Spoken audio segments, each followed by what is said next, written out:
Getting an Aussie is one of the most life-changing experiences I have ever gone through. I remember doing so much research just to make sure I knew how to raise you. When we picked you up, I realized I would do anything for you. But how could this be? I don't even know you. Weeks went by and our bond became stronger. Is this what it feels like to finally be a father? Endless love even though you can drive me crazy. Wondering if I'm doing a good job and I can make you happy. I've taught you so many things and many life lessons. But Winston, you have taught me more than I could have ever imagined. So for those that are new here, this is Winston, our 10-month-old, almost 11 months. What's going on? What's it? Oh, that was a good secret. It's very wet. As I was saying, he's almost 11 months old. And today we're going to be breaking up this video into 4 different sections. There's going to be 2 to 4 months old, then 4 to 6 months old, 6 to 9 months old, and then 9 and onwards. Bringing an Aussie home is such a special moment because now you're officially raising this helpless creature. Probably have friends and family that are lined up that want to see your dog. They may even want to bring their dog over to meet your dog, and this is exactly what we did. But this was our first mistake. If I could do it all over again, I wouldn't do it this way. Don't get me wrong, this is a great opportunity to socialize and desensitize your dog, but you need to add structure around this. You first need to create a bond with your dog. Make sure that everything good comes through you. That means feeding them, playing with them, loving them. Once you have that bond, then you can take a step forward and introduce them to your friends and family and maybe a family dog. Many people think that socialization is bringing their dog to dog parks and letting them meet strange dogs and random people, but this could not be further from the truth. Proper socialization and desensitization is bringing them to new surroundings and rewarding them for when they engage with you. So what I mean by this is, let's say you'll take your dog to a field. They'll feel grass for the first time. They'll meet a new bug. They'll see a bird fly by. And every time your dog looks right at you, bam, you're going to reward them with a treat or food.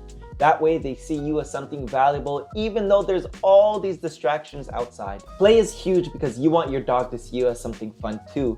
And in my opinion, the best kind of play is playing fetch with a tug toy because it fulfills an urge of theirs, which is hunting, chasing, and killing. Yes, I said killing because it fulfills their prey drive. Aussies are high drive dogs. We all know this. They were literally bred to herd other animals. So we have to give them an outlet for those urges, which is why playing tug and fetch is great for them. But keep in mind, you're also gonna have to train them to resist from chasing squirrels and rabbits and birds. Playing tug not only releases those urges, but it also builds a confident dog, which is gonna help you in the long run. This next one is a pretty obvious one, but you're gonna have to potty train your dog. Now, I don't suggest using pee pads. I think they're a horrible idea because once they've graduated from pee pads, you're gonna have to transition them from peeing inside the house to peeing outside the house, and it's an unnecessary step. I don't think it's a good idea. So the way that I potty trained Winston was that every hour to hour and a half, I would have an alarm that goes off and I would just take him outside and he would do his business. Now listen to me very carefully. Every time your dog drinks water, just take them outside. I can't tell you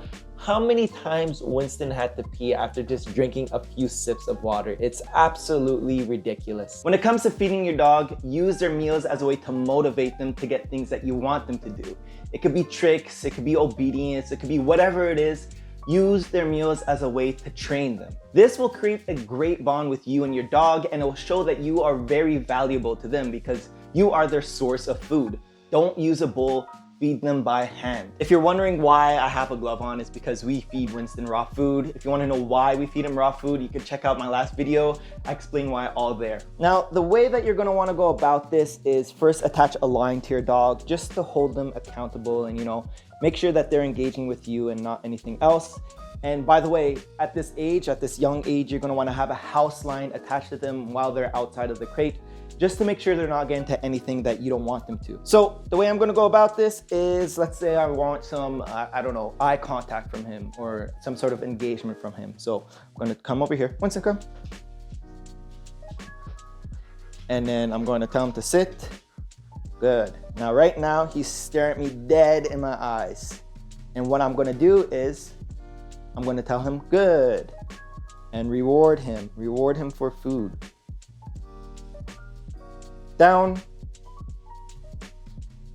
and he's still staring at my eyes. I'm gonna tell him good, I'm gonna give him some food some more. See, use their food as a motivator to get them to do the things that you want them to do. This is such a missed opportunity that people do when they just feed them from a bowl. By the way, you're gonna wanna start your training inside of your house because there's a low level of distraction here. Now, once you're happy with your training inside of your house, you're getting a lot of good success, then you could kick it up a notch by bringing your dog to your backyard or maybe your driveway and do some more training there. Once you're happy there, you could then kick it up another notch by bringing them to a parking lot or a field or a mall, and then just keep doing it over and over again until you get great success. Lastly, I wanna go over crate training. Now, I've already made a video about this, so I'm not gonna go into depth and you can check it out, but what I will say is I believe it is mandatory. Now, there may be people who think that it's cruel and unnecessary, but it's so beneficial. Let's think about this. Let's say you had a kid, right? And you're gonna put them to bed. You put them inside a crib or a crate. Let's say you're gonna shower or you're cooking food or whatever, and you just can't pay attention to your child. You're gonna put them inside a crib. Same thing applies for your dog. It's not a bad place. We can even take it a step further. Let's say your dog gets sick or injured and you need to take them to the vet. Your vet is gonna put them inside a crate, and you don't want your dog to be even more in distress while inside a crate and they might have like a broken arm or whatever. You want them to feel comfortable and at peace.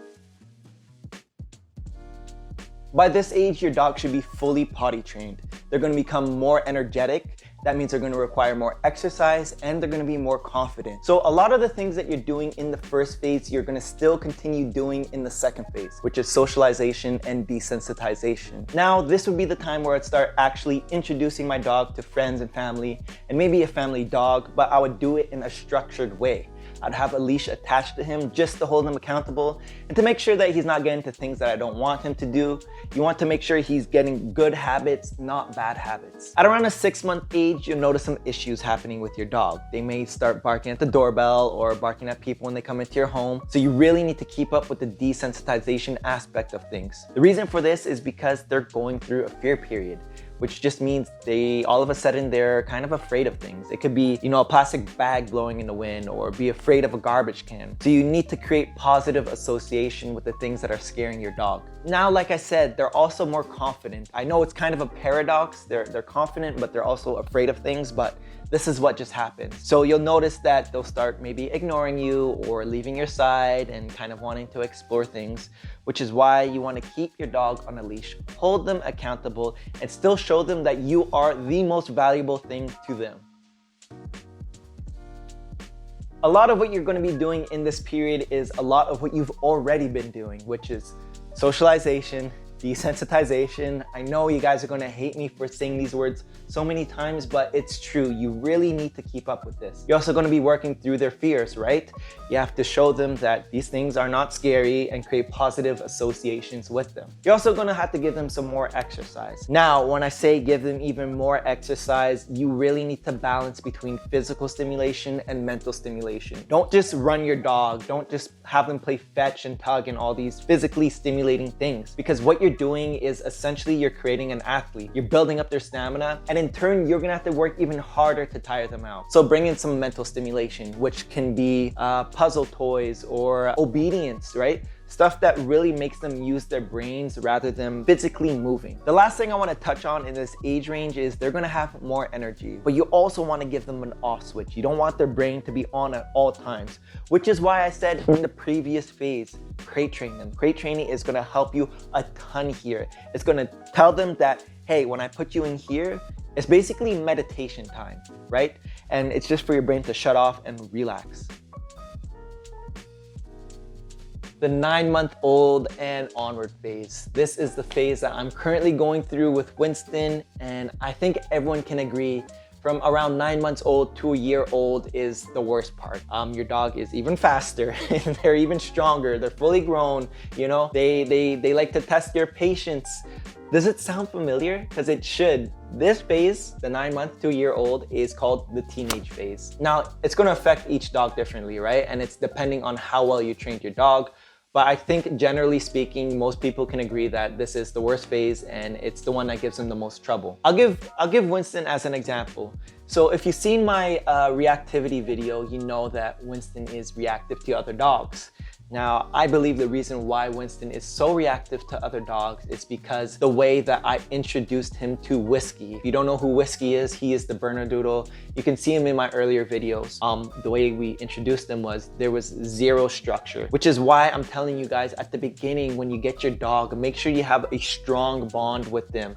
Make sure that you are the center of their world. Because now, when Winston sees a dog outside, he just wants to play with them. We have been working on this for a while and he has gotten better, but he's nowhere near where I want him to be. He still has outbursts.